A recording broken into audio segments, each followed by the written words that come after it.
자, 보통 이렇게 여당이 독주를 하게 되면 야당의 눈치를 볼 수밖에 없습니다. 또 견제 세력으로서 야당이 뭔가 역할을 해야 되는 그런 상황이겠죠. 근데 요즘 여론조사나 이런 걸 보면 야당의 존재감이 없습니다. 왜? 국민들이 정말 여당이 하는 것을 걱정스럽고 싫지만 또 내가 마음을 줄 수 있는 야당도 존재하지 않는다.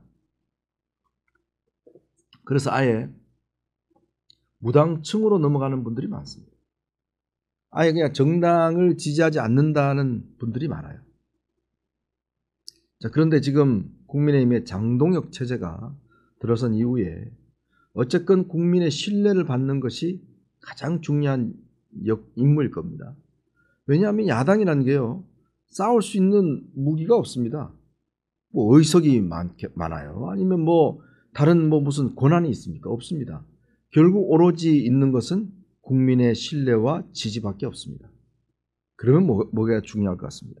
가장 중요한 국민의 신뢰와를 갖는 것이 중요한데, 근데 이게 야당이 이제 장동혁 체제가 장애 집회에 나선다고 합니다. 오는 21일 날 대구 동대구역 앞에서 대규모 집회를 열겠다라고 또 지금 이야기를 하고 있습니다. 어제 권성동 의원이 이제 구속이 됐죠. 됐는데 야당인 것이 죄인인 시대가 됐다라고 이야기했습니다. 근데 저는 엄격히 이야기했어요. 야당이기 때문에 죄인이 아니라 야당이 되게 만든 게 죄인입니다. 그죠? 충분히 선거에서 이길 수 있었던 방법들이 있었음에도 불구하고 스스로가 그걸 걷어차고 야당이 되어버린 죄. 저는 그걸 묻고 싶은 겁니다. 자, 권성동 의원, 저도 뭐 개인적으로 잘 알고 하지만, 그러나 지금 객관적으로 드러난 증거와 사실관계에 비춰보면, 물론 본인은 부인하고 있지만 상당히 의심이 갑니다. 통일교 측으로부터 돈을 받았다는 사실에 대해서 의심이 갑니다. 근데 이거를 무작정 내 편이라고 아니다라고 이야기를 할 수는 없죠. 그렇다면 국민의힘이 내부적으로라도 이 문제에 대한 조사를 한다든지 해서 선을 끊어야 되는데 무조건 우리 당 의원이니까 옹호하고 가겠다. 저는 이건 올바른 태도가 아니라고 봅니다. 그럼 나중에 밝혀지면 어떡할까요? 당이 똑같이 피해를 입는 거 아니겠습니까? 일정 정도 거리를 두는 게 필요하리라 봅니다. 제가 옛날에 그 취재할 때는요, 보면 그때는 뭐 유튜브도 없고 TV도 무슨 뭐 토론 프로도 없고 막 그럴 때였습니다. 90년대 뭐 이럴 때 80년대 후반 90년대 같은 경우는 주로 장외 집회가 중요한 수단이었습니다. 그러니까 국민들이 언론도 그때는 뭐 다 이 여당에 순치돼서 제대로 말을 못 해주니까 오로지 이 갈증나는 목소리를 들을 수 있는 방식은 장외 집회였어요. 뭐 그때는 그래서 보라매 집회, 여의도 집회, 뭐 이런 큰 집회들이 많았습니다. 뭐 수십만 명의 군중이 모였고 뻥튀기해서 100만 명 모였다고 그러는데 100만 명은 모일 수가 없습니다. 그때만 하더라도 그래도 장외 집회가 효력이 있었습니다. 김대중 대통령은 당시에 뭐 좀 탄압을 받으면 광주로 내려갔어요. 호남으로 내려갔습니다. 거기서 장외 집회를 딱 해서 올라와서 또 이 정부 여당과 협상을 하고 힘을 얻어서 김영삼 대통령도 마찬가지로 부산에 가서 대규모 집회를 열고 그 힘으로 올라와서 하고, 그때는 동원해갖고는 되지 않습니다. 그러니까 일반인들이 많이 또 참여를 하셨기 때문에 장외 집회가 꽤 성공적으로 진행이 됐고 중요한 정치 수단이 됐습니다. 근데 지금은 그런 시대인가요? 지금은요, 이 유튜브 하나만 해도 동시 접속자가 뭐 10,000명, 20,000명 넘어간 데가 많고 기본적으로 수천 명이 한번 듣지 않습니까? 근데 굳이 뭐 몇만 명, 몇천 명 모이는 장외 집회를 한다고 해서 그게 영향을 줄까요? 전 전혀 그렇지 않다고 봅니다. 지금 사실은 이게 장외 집회를 하는 게 이번에도 보니까 국민의힘이 당협별로 100명씩 동원하라고 그랬더라고요.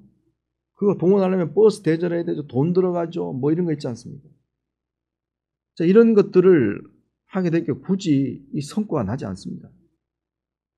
장외 집회 백날 해봤자 실패한 게 바로 자유한국당 시절에 황교안 대표 체제 때였습니다. 그때 막 장외 집회 할 때 뭐 사람들이 모이고 하니까 뭐 이제 우리가 뭐 여론을 장악했다고 했는데 어떻게 됐습니까? 선거 폭망했지 않습니까? 그러니까 결국 그때부터 들고 나온 게 부정선거였습니다. 착시 현상이 있었던 거죠.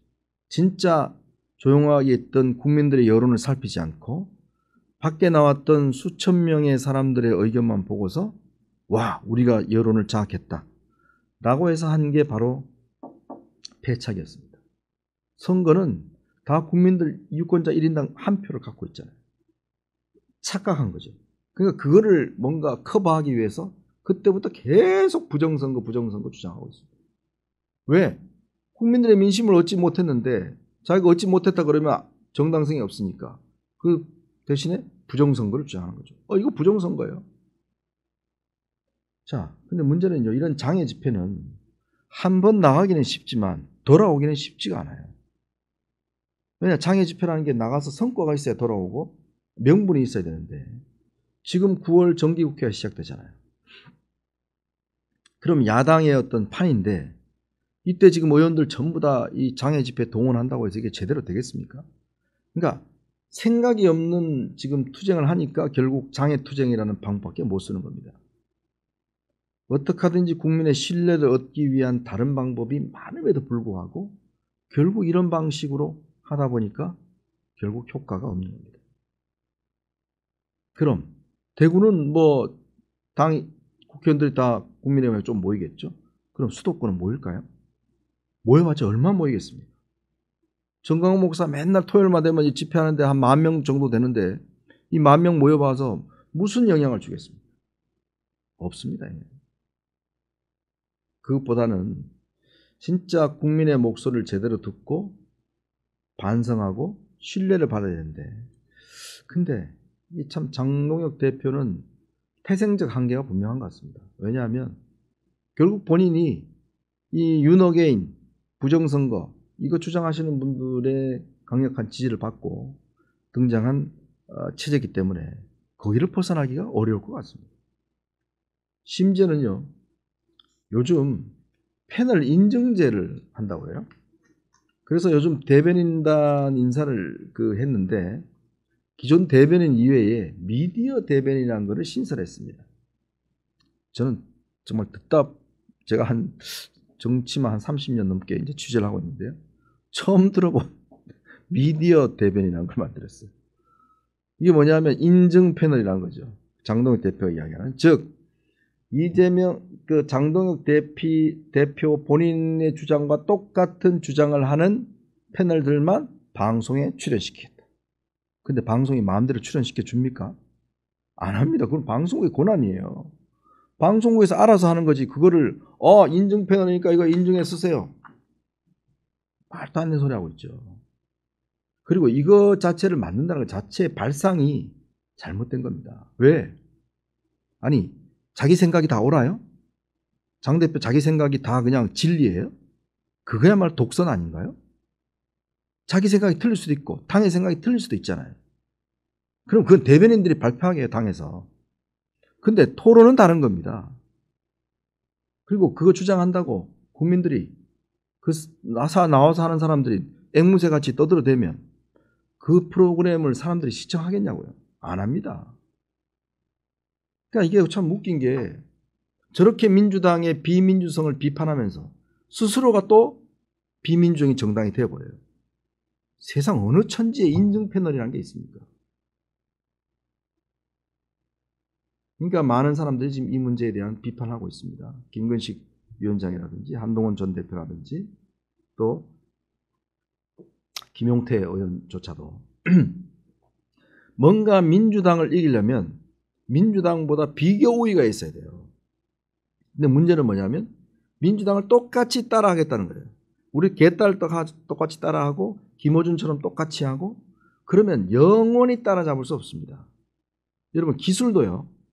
우리가 예를 들어서 대한민국이 기술력으로 발전하게 된 게 선진국 따라가서 이겼습니까? 그게 아니잖아요. 과감하게 반도체 했습니다.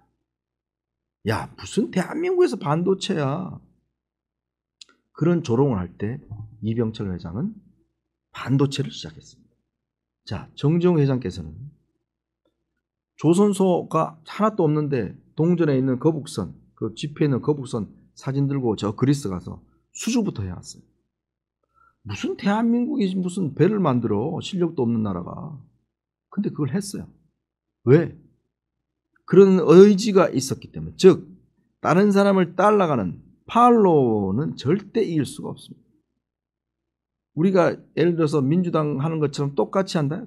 택도 없습니다. 민주당 애들은요 훨씬 더 거기에 아주 전문적입니다. 그러려면 뛰어넘어야 돼요. 뛰어넘는 방법은 그들보다 더 정직하고 그들보다 더 정당성 있고 더 민주적인 방식으로 바뀌어져야 됩니다. 그래야 중도층들이 저 당 매력 있네, 내가 좀 함께하고 싶은 정당인데, 이런 생각을 갖지 않겠습니까?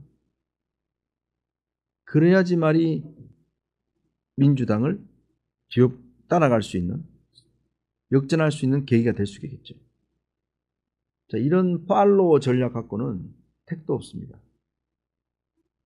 그런데도 불구하고 지금 민주당을 따라 배우겠다, 개딸처럼 하자, 우리도 그냥 장애 집회하고 우리도 개딸처럼 하고 패널 인증제를 해서 하자, 이거야말로 실패할 수밖에 없는 전략이다, 이런 말씀을 드린 겁니다.